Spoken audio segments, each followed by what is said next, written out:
la vie des Juifs du monde entier a basculé après le 7 octobre. Donc là, on se concentre sur la vie des Juifs de France. Donc en réalité, on est quand même peu à dormir. Donc moi, au lieu de tourner en boucle, je milite. Donc je crois que c'est... D'ailleurs, c'est ce qui m'a fait sortir du marasme en réalité. Parce qu'après le 7 octobre, j'étais complètement acculée dans mon canapé, complètement déprimée, capable de rien faire. Et en reprenant les armes et en remilitant, ça m'a donné beaucoup d'énergie, ça m'a donné beaucoup de fierté aussi. Et ça m'a permis quand même de traverser cette année. Donc on a, j'ai envie de vous dire, comme à l'époque de l'UJF, il y a My Photo Agency le jour et il y a Nous Vivrons le soir et les week-ends. Et ça marche. C'est curieux cette méfiance autour de l'investissement financier. Alors qu'investir est tout simplement incontournable pour construire le monde de demain, quelle que soit la manière dont on l'imagine. Et vous savez quoi ? Prendre conscience de cette réalité, c'est déjà apporter une première pierre à son édifice. Bonjour, je suis Aurore Perrin et mon objectif avec Just Focus, c'est de mettre en lumière le pont entre des investisseurs qui ont des idées, des projets, des convictions et leurs investissements qui sont un moyen de créer un futur qui leur ressemble. En proposant un nouveau rapport à l'argent, aussi exigeant sur sa performance que sur son sens, Just Focus est une invitation à passer à l'action. Dans le précédent épisode, nous étions avec Ariane Darmon, cofondatrice du family office digital Sapiens, pour échanger avec Sarah et Dan autour de leurs enjeux financiers. Dans cette troisième partie, nous évoquerons leur engagement militant pour lutter contre l'antisémitisme. Il y avait quand même un sujet qui est vraiment important, dont je voulais qu'on ait le temps de parler aujourd'hui. C'est le collectif Nous Vivrons, notamment, qui vous anime. Est-ce que tu peux nous expliquer, Sarah, qu'est-ce que c'est, d'où ça vient et ce que tu y fais aujourd'hui ? C'est le collectif Nous Vivrons, c'est un collectif qu'on a monté au lendemain des massacres du Hamas en Israël du 7 octobre 2023. Explosion de l'antisémitisme en France. Grande marche contre l'antisémitisme appelée par les présidents de l'Assemblée et du Sénat le 12 novembre. Et ce jour-là, la France insoumise, qui s'était illustrée par ses sorties antisémites pendant des semaines, décide de ne pas marcher avec les autres, mais de faire un contre-événement et d'aller se recueillir au monument du martyr du Vel-d'Hivre. Et nous, on a considéré que si on était capable de subir leurs tweets nauséabonds sans cesse, on les laisserait pas salir la mémoire de nos grands-parents au Vel-d'Hivre. Et donc, comme ça, de manière très spontanée, en s'envoyant 2-3 WhatsApp, on est une vingtaine à s'interposer face à la France insoumise pour les empêcher de déposer cette gerbe mémorielle, faussement mémorielle, au Vel-d'Hivre. Et à ce moment-là, ça nous a donné beaucoup d'énergie. Comme je vous l'ai dit, avec Dan, on s'est rencontrés à l'Union des étudiants juifs de France. Donc, on est très militant. C'est quelque chose qui nous a porté. Quand on était étudiant, on était à la fac la journée et on militait la nuit. Enfin, vous voyez, c'était ça, notre vie étudiante. Et moi, je considère que c'est aussi ce qui a changé notre vie. C'est ce qui, moi, a donné un sens à la mienne, d'être capable de s'occuper d'autre chose que nous-mêmes, tu vois, de penser à autre chose que comment faire de l'argent. Je trouve que ça a un peu plus de valeur pour le coup. Et à ce moment-là, donc avec d'anciens copains aussi de l'UEJF, on a fait ce que je viens de vous décrire et on s'est dit, faut qu'on continue, faut qu'on réoccupe l'espace. En réalité, et la promesse du collectif Nous Vivrons, ça a été à ce moment-là, nous ne nous tairons plus et nous ne nous tairons plus. On ne laissera plus le terrain aux antisémites. Et on a un tissu associatif communautaire très fort en France, institutionnellement, en termes de relations avec toutes les parties prenantes de la République, mais on n'a plus de militantisme de terrain. Et c'est ça qu'on a voulu recréer en l'occupant, ce terrain, en étant dans la rue. Et la promesse qu'on s'est tous fait ce 12 novembre-là, c'était de se dire, partout où l'antisémitisme surgira, nous serons là. Et depuis un an, je crois qu'on est bien là. Ok, passionnant. Alors, ça, c'est sûr que je préférais faire autre chose. Et justement, comment est-ce que vous arrivez à articuler votre temps ? Parce que ça, c'est une activité qui est très importante et qui doit vous prendre aussi beaucoup de temps. En parallèle, vous avez aussi votre entreprise qui vous prend beaucoup de temps. Tu disais en plus d'introduction, tous les deux, vous disiez que vous avez des enfants qui sont assez jeunes. Comment est-ce qu'on arrive à gérer ça ? En réalité, c'est du non-stop. Ça veut dire que je dors vraiment peu, pour le coup, depuis un an, et j'ai peu de week-ends occupés par les dîners avec les copines, etc., comme ça pouvait être le cas avant. Mais c'est un détail. En fait, je vais te répondre à comment on articule, mais il faut quand même avoir en tête que la vie des Juifs du monde entier a basculé après le 7 octobre. Donc là, on se concentre sur la vie des Juifs de France. Donc, en réalité, on est quand même peu à dormir. Donc moi, au lieu de tourner en boucle, je milite. Donc je crois que d'ailleurs c'est ce qui m'a fait sortir du marasme en réalité, parce qu'après le 7 octobre j'étais complètement acculée dans mon canapé, complètement déprimée, capable de rien faire, et en reprenant les armes et en remilitant, ça m'a donné beaucoup d'énergie, ça m'a donné beaucoup de fierté aussi, et ça m'a permis quand même de traverser cette année. Donc on a, j'ai envie de vous dire, comme à l'époque de l'UJF, il y a My Photo Agency le jour et il y a Nous Vivrons le soir et les week-ends, et ça marche. Et les enfants et mon mari... Ça, c'est les vacances. Voilà. Il faut beaucoup partir en vacances pour pouvoir se focus. Il faut essayer de compartimenter, ce que j'essaie de faire de plus en plus maintenant, parce qu'on apprend aussi, mais à avoir des slots, en fait. Des slots pour chaque sujet, pour pouvoir avoir ton esprit concentré là où tu es. Parce que c'est ce qui est très difficile. Et en réalité, avec l'actualité de l'antisémitisme, c'est pas si facile que ça de cloisonner, parce que tu reçois en général quelques notifications dans la journée qui te déconcentrent. Mais j'ai envie de vous dire que c'est presque pas lié à Nous Vivrons, ça. Ça veut dire qu'en tant que juif, quand tu es happé par cette actualité antisémite, dans tous les cas, ton attention, elle peut pas être pleinement focus sur ton travail, sur tes enfants, sur ta famille, sur quoi que ce soit. Parce qu'il y a une angoisse latente. Après, chacun l'adresse de façon différente, moi en manifestant. Et toi, Dan, comment est-ce que tu as vécu la création de Nous Vivrons ? Est-ce que c'est Sarah qui t'a appelé, tu t'es dit, bon, c'est Sarah, j'y retourne ? Ou est-ce que c'était toi qui avais déjà, je suis extrêmement admiratif de Sarah, et je la connais et je l'ai rencontrée avec cet aspect militant et cette force incroyable qu'elle peut avoir pour exprimer ses convictions. Et je pense que c'est vital pour elle. On s'est rencontrés comme ça, dans ce cadre-là. Donc, je suis extrêmement admiratif de chacune de ces actions, parce qu'elles sont extrêmement bien pensées, elles sont extrêmement smart, elles sont extrêmement justes. Chaque prise de parole est vraiment est intelligente.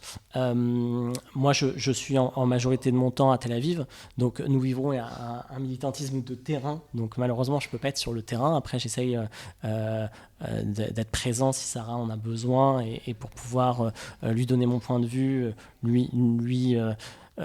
l'aider si elle en a besoin sur certains aspects, mais je suis très content, parce que je pense que je suis très content qu'elle prenne ce temps pour le faire, parce que je pense que c'est vital pour elle, et puis c'est indispensable que ça puisse exister.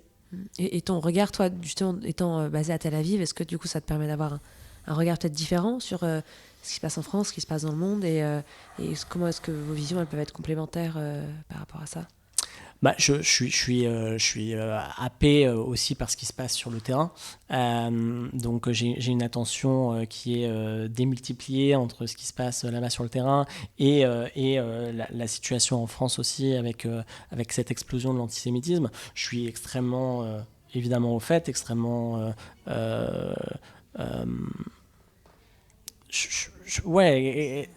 évidemment plus que concerné, et je pense que il est indispensable qu'il y ait un réveil, quoi. C'est pas envisageable de toute façon que la France est évidemment mon pays. J'ai grandi en France et j'ai My Photo en France, et ma vie pourrait se refaire en France à n'importe quel moment, et il est évident que pour nos enfants, on a besoin que la situation s'améliore. C'est inenvisageable. Et alors, est-ce que justement vous auriez tous les deux d'ailleurs un conseil à donner ? Tu dis que c'est un sujet de militantisme et de terrain. C'est finalement les petites actions de chacun au quotidien, dans la capacité à expliquer, à faire stopper, à corriger au jour le jour. Tout le monde n'est pas forcément autant de force de caractère ou d'énergie pour devenir un militant dans les magazines ou sur les plateaux télé, mais quand tu croises quelqu'un qui te dit comment on peut aider la lutte contre l'antisémitisme, qu'est-ce que tu réponds aujourd'hui ? Je pense que la première étape qui changerait déjà considérablement la donne, c'est d'être à l'écoute, c'est de faire preuve davantage d'empathie, et d'être tout simplement supportive. Parce que ce que vivent les Juifs de France depuis 1 an, c'est évidemment une angoisse majeure en termes d'antisémitisme, mais c'est une solitude terrifiante. en réalité. On applique le « on vous croit » pour toutes les communautés, mais les Juifs, finalement, seraient les seuls à ne pas avoir le droit d'exprimer de la peine, de l'angoisse, de la colère. Parce que les Juifs, de toute façon, ils en font toujours trop. Cet antisémitisme, oui, mais bon, tu comprends, ouais, bon, ça va, quoi. Enfin, tu vois, et puis, ils l'ont quand même un peu cherché. C'est vraiment d'être présent, d'être à l'écoute, d'essayer de comprendre et de faire preuve d'empathie et de bienveillance. Déjà, je pense qu'on avancerait très considérablement dans la lutte contre l'antisémitisme. Les Juifs, c'est une minorité. C'est une minorité racisée par ailleurs, et qui convient d'aborder et de traiter comme une minorité. Une minorité certes très intégrée au regard de l'histoire des Juifs de France, de l'ancienneté de l'intégration des Juifs de France, mais ça reste une minorité. Je pense que les petits gestes du quotidien dont tu parles, c'est cela. Après, éviter de dire sale juif dans la rue, ça marche aussi, mais je suppose que c'était pas la question. Oui, non, bien sûr. Oui, non, c'était vraiment la question de n'importe qui voit ou qui est témoin, on va dire, d'un propos ou d'un comportement ou d'un débordement qui pourrait être... apporter de l'empathie à la victime, parce que de toute façon, tu feras rien, en tout état de cause. Et tu sais, je crois que depuis le 7 octobre, il y a une assignation à choisir son camp en France. Donc, dans tous les cas, il n'y a plus du tout de place pour la nuance. Donc, c'est pas en une discussion de 2 minutes que tu feras bouger les lignes d'une façon ou d'une autre. En revanche, apporter du soutien, de l'intérêt, de l'attention à la victime, que ce soit une victime d'agression physique ou une personne qui se sent dans une situation de victime, ça compte beaucoup. Tu parles beaucoup de l'injonction à choisir un camp et la difficulté à créer un dialogue. Est-ce que c'est quelque chose que vous essayez de faire avec Nous Vivrons et comment est-ce que vous y arrivez ou pas ? Quels sont les principaux blocages Alors oui, bien sûr, on dialogue avec les autres associations, avec les responsables politiques, avec les journalistes, évidemment. Maintenant, nous, ça, c'est pas notre job. Chacun a son terrain. Nous, notre job, c'est vraiment celui du militantisme de terrain, avec des actions coup de poing, pour attirer l'attention qui ne le serait pas sur des sujets qui posent problème. C'est ce qu'on a fait le 25 novembre dernier en pointant du doigt le silence assourdissant des associations féministes sur les viols et les mutilations commis à l'encontre des victimes israéliennes par le Hamas le 7 octobre. C'est ce qu'on a fait en dénonçant l'antisémitisme crasse de la France insoumise qui pour moi est clairement responsable de la situation à laquelle on assiste aujourd'hui en France parce qu'à force de banaliser, on voit les plus 1000% d'actes antisémites. C'est très simple. Hein. Nos actes nous engagent, mais nos déclarations aussi. Et je ne suis pas certaine que ce soit très pertinent de jeter de l'huile sur le feu, plus qu'il n'y en a aujourd'hui, indépendamment de ses convictions. Je ne parle pas du tout de ça. Et indépendamment de ce qu'on pense de la politique, de ce qu'on pense de la situation, ça n'a rien à voir. Là, je vous parle vraiment puisque c'était ta question, de la lutte contre l'antisémitisme et de la situation des Juifs en France. Donc ça, c'est notre job. On n'est pas dans le dialogue interculturel, etc. Il y a plein d'associations qui le font et c'est très bien. Maintenant, dialoguer, même nous, à titre individuel, avec nos propres amis, avec nos propres copains, connaissances, entourage, je trouve que le dialogue n'est pas devenu impossible, heureusement, parce qu'en plus, je suis pleine d'espoir et que je pense que la République est plus forte que tout et que la République finit toujours par gagner.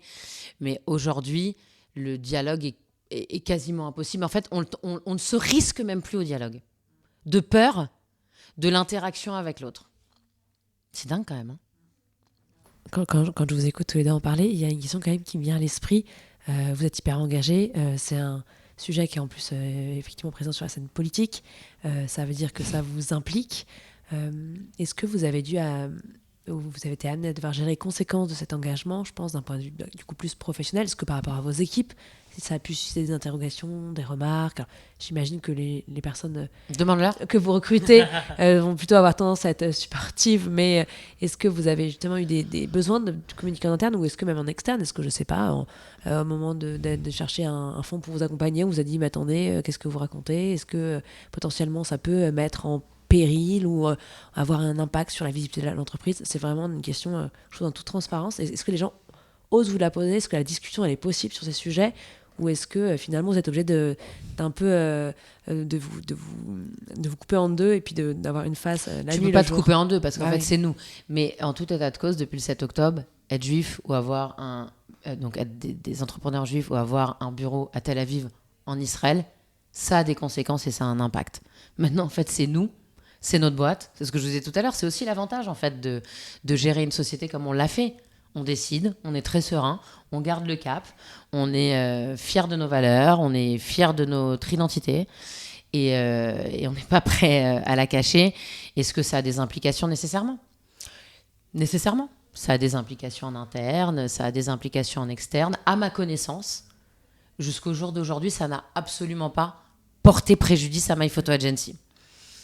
C'est énergivore, ça remet en cause, c'est des déceptions, c'est des questionnements. Comment tu fais interagir les équipes quand tu as une société qui, avant le 7 octobre, était la société Benetton avec un bureau à Rabat, un bureau à Tel Aviv et un bureau à Paris dont tout le monde s'enorgueillait et c'était génial et on était tous trop fiers de ça, mais plus le 8 octobre, bizarrement. T'en prends ton parti, on a une société française implantée en France avec l'essentiel des collaborateurs qui sont ici dans le bureau à Paris. Et l'objectif de My Photo Agency, c'est d'honorer des contrats d'organisation de shooting photo. Est-ce que ça n'a eu aucun effet le 7 octobre, ce qu'on fait, ce que je fais? La réponse est évidemment non. Maintenant, on a le soutien de ceux qui comptent. Tu posais la question du fond. On a aussi choisi Cèdre pour ça. Pas parce que Cèdre est pro-israélien, c'est pas le sujet, encore une fois, c'est même pas mon sujet avec Nous Vivrons. Mais parce que Cèdre a, dans chacune de nos rencontres, fait preuve d'empathie, tout particulièrement à l'égard de Dan et de ce qu'il vivait en Israël, et fait preuve d'empathie par rapport à la souffrance des Juifs de France dont je te parlais tout à l'heure. Et ça, pour nous, je me souviens de ce dîner qu'on a fait avec l'équipe dirigeante. Rien, hein, juste demander des nouvelles. C'est pas trop difficile, comment vous vous sentez, on pense à vous. Rien que ça. Personne n'a dit oui, Bibi Netanyahu. C'est pas le sujet. On veut nous ramener à ce sujet, ce qui est le terreau de l'antisémitisme aujourd'hui, mais c'est pas le sujet. Et en fait, on s'est dit, déjà qu'on les trouvait géniaux, c'est sûr qu'on part avec eux, parce qu'en fait, ces gens sont capables d'empathie dans des périodes difficiles où on pourrait considérer qu'avoir un bureau en Israël, c'est peut-être pas la meilleure des idées pour faire son BP. Et eux ont compris qu'au contraire, ce serait notre force. Et c'est ce qui nous permettrait de tout casser à n'importe quel moment. Donc, ceux qui comptent sont supportifs dans le sens du soutien personnel pour ce qu'on est et pour ce qu'on vit. On ne demande rien d'autre. Et vous avez du coup toujours votre bureau à Tel Aviv aujourd'hui? Bien sûr, Dan y est. Oui. On a toujours le bureau à Tel Aviv, on a toujours le bureau à Rabat. Ces choix de bureau, c'est pour accompagner des choix de vie.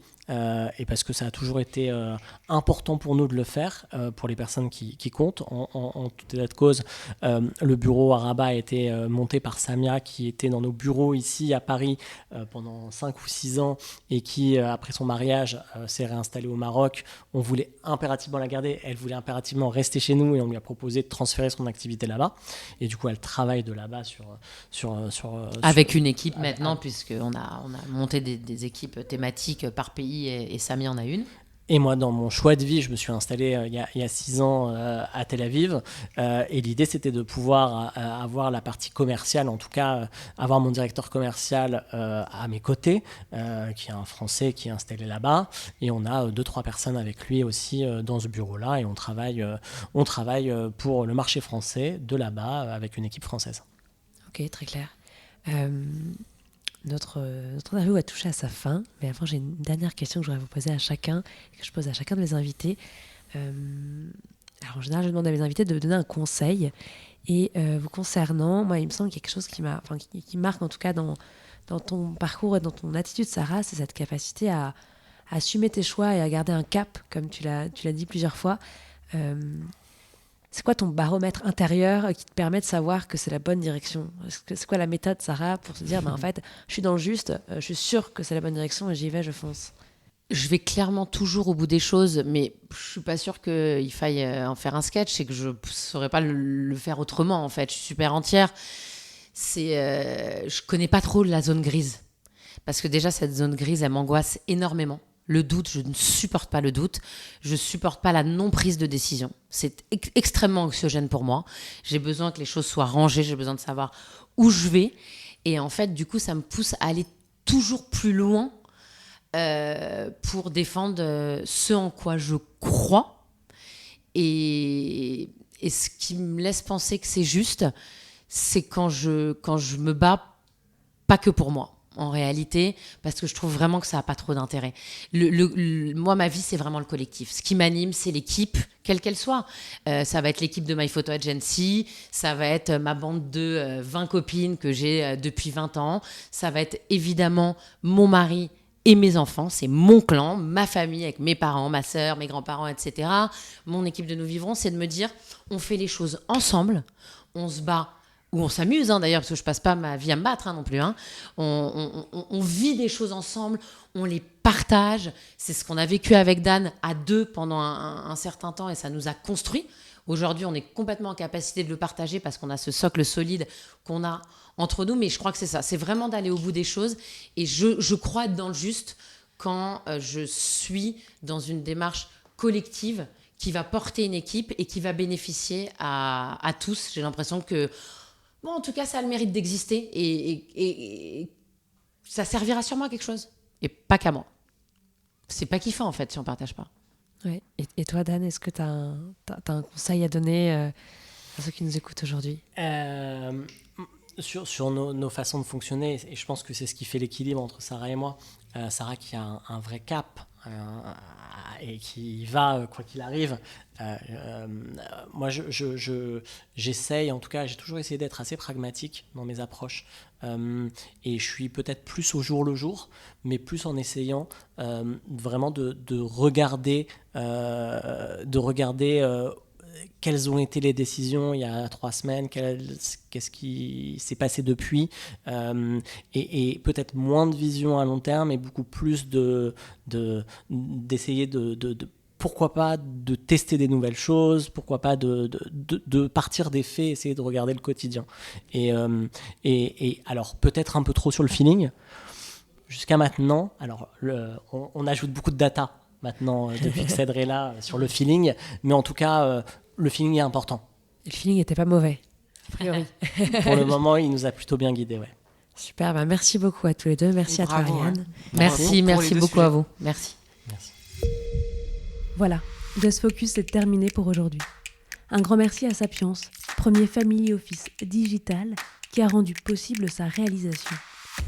Si cet épisode vous a plu et que vous souhaitez le soutenir, il existe plusieurs manières de le faire. Parlez-en autour de vous et partagez-le largement sur les réseaux sociaux. Pensez à mettre un commentaire 5 étoiles sur Apple Podcast et bien sûr, abonnez-vous pour ne pas manquer les prochains épisodes. Dans le prochain épisode de Just Focus, nous accueillerons Christophe Poupinel. Après un parcours d'entrepreneur à succès, il a rejoint le fonds Easy comme board member. Il a aussi cofondé Share-it, qui accompagne gratuitement les associations qui souhaitent développer leur présence sur le web. On en parle très bientôt.